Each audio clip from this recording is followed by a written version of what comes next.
अस्सलाम वालेकुम जी, my name is Asma Shaikh. Welcome back to my channel. तो आज हम बात करेंगे मंसा मूसा के बारे में, जिनको अपने दौर का सबसे अमीर तरीन आदमी समझा जाता था।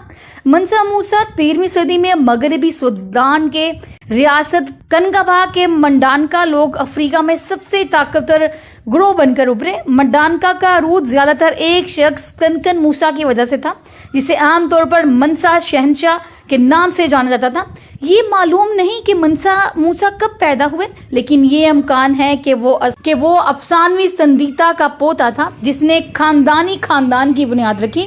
मंसा मूसा अपने पेशरो अबू बकर दोम की वफात के बाद 1320 में मंडानका के तख्त पर आए। इसने घना समेत बहुत सी फतवाहत की निगरानी की। कहा जाता है वो माली सल्तनत भी इसने बनाई, जिसने जदीद दौर के मोरितियाना, सेनेगाल, गिमीबिया, गिनी और फासो, माली, नाइजर और नाइजीरिया के तमाम हिस्सों पर हुकूमत की। मंसा मूसा एक मुत्तकी मुसलमान था। वो मगरबी अफ्रीका के पहले मुसलमान हुक्मरान बने, जिन्होंने तकरीबन 4000 मील का सफ़र मक्का तक किया। इस महम की तैयारी में बरसों साल लगे और इसमें माली की मुतअद्दिद कस्बों और शहरों में कारीगरों का काम शुरू था।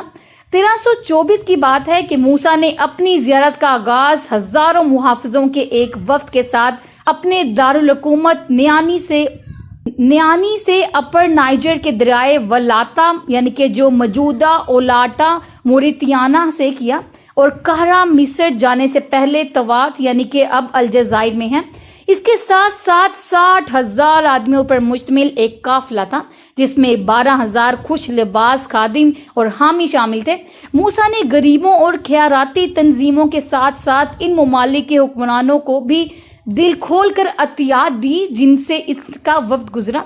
काहिरा मिस्र में अपने स्टॉक पर शहंशाह ने इतना सोना दिया कि इसने इसकी कीमत में थोड़ी सी कमी की।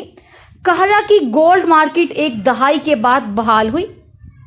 कहा जाता है मंसा मूसा से पहले मगरबी अफ्रीका रियासतों के हुक्मरानों ने मक्का की ज़ियारत की थी, लेकिन ये इनका शाहाना सफ़र था जिसने दुनिया को माली की दौलत से जगाया। बहुत पहले अफ्रीका के दूसरे हिस्सों, मशरिकी वस्ती और यहाँ तक के यूरोप के दौर से भी ताजिर वहाँ कारोबार करने की कोशिश कर रहे थे। मक्का से वापसी पर मंसा मूसा अरब उलमा, सरकारी ब्यूरोक्रेट्स और मामारों को लेकर आए। इनके साथ वापस आने वालों में मोमार इसहाक कुल त्यूरजन भी शामिल थे, जिन्होंने माली में अमारत की जदीद तकनीक मुतारिफ करवाई। मजीद ये कि जिसमें धूप में सूखी ईंटों के मुकाबले में फायर शुदा ईंटों का इस्तेमाल भी शामिल था। इसने शहंशाह के लिए मुतअद्दिद इमारतें डिज़ाइन की, जिनमें मादुगो नाम का एक नया महल, माली के दूसरे सबसे बड़े शहर गाँव की मस्जिद और सल्तनत के सबसे बड़े शहर टम्बुक्टो में भी मौजूद हैं। अजीम मस्जिद अब भी मौजूद अजीम मस्जिद शामिल है। इस मस्जिद का नाम कहा जाता है एल ट्यूडजन का सबसे मशहूर डिज़ाइन माली के दारुल हुकूमत न्यानी में शहंशाह का चैम्बर था। मंसा मूसा की ज़ियारत ने माली में मसाजिद, लाइब्रेरियाँ और यूनिवर्सिटियों को शामिल करके इस्लामी तालीम को फ़रोग़ दिया। सनकोर की अजीम मस्जिद ख़ास तौर पर हैरान कुन थी। सालों के दौरान ये इस्लामी फ़लसफ़ा और कानून की तालीम का एक मरकज़ भी बन गया, कहा जाता है, जिसने बाद में सनकोर यूनिवर्सिटी के लिए राह हमवार की। इसके अलावा तिजारत में इजाफा हुआ और स्कॉलर्स, शायरों और कारीगरों को भी शामिल किया। दर हकीकत मंसा मूसा के तहत टम्बुक्टो ने सिर्फ अफ्रीका बल्कि पूरी दुनिया के बड़े सकाफती मराकज़ में से एक बन गया। माली की ताकत के जवाल के बाद भी टम्बुक्टो सब सहारा अफ्रीका का इस्लामी मरकज़ रहा। मजीद ये कि दूसरे इस्लामी रहनुमा की तरफ से मूसा के बारे में आगाही ने तिजारत और उलमा, शायरों और कारीगरों में इजाफा किया, जिसने टम्बुक्टो को इस्लामी दुनिया की सरकर्दा शहरों में से एक बना दिया। जब स्पेन से वस्ती हिंदुस्तान तक सबसे ज़्यादा तरक्की याफ्ता कौमें मुसलमान थी। कहा जाता है टम्बुक्टो वाज़िया तौर पर इस्लामी सबसे सहारा अफ्रीका का मरकज़ था। منسا موسیٰ نے یہ فخر کرنا پسند کیا کہ کسی کو اپنی سلطنت کے ایک سرے سے دوسرے سرے تک سفر کرنے میں 1 سال لگ جائے۔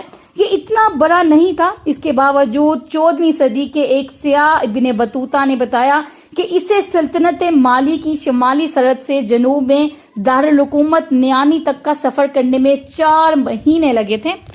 اگلی 2 صدیوں تک اطالوی، جرمن اور ہسپانوی نقشہ نگاروں نے دنیا کے نقشے تیار کیے جن میں مالی دکھایا گیا تھا اور جو اکثر منسا موسیٰ کا حوالہ دیتے تھے۔ ان میں سے پہلا نقشہ 1339 میں اٹلی میں منسا موسیٰ کے نام اور تشبیہ کے ساتھ سامنے آیا۔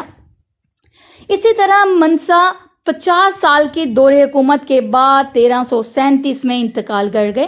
ان کے بعد ان کے بیٹے مگھن اول نے تخت نشین کیا۔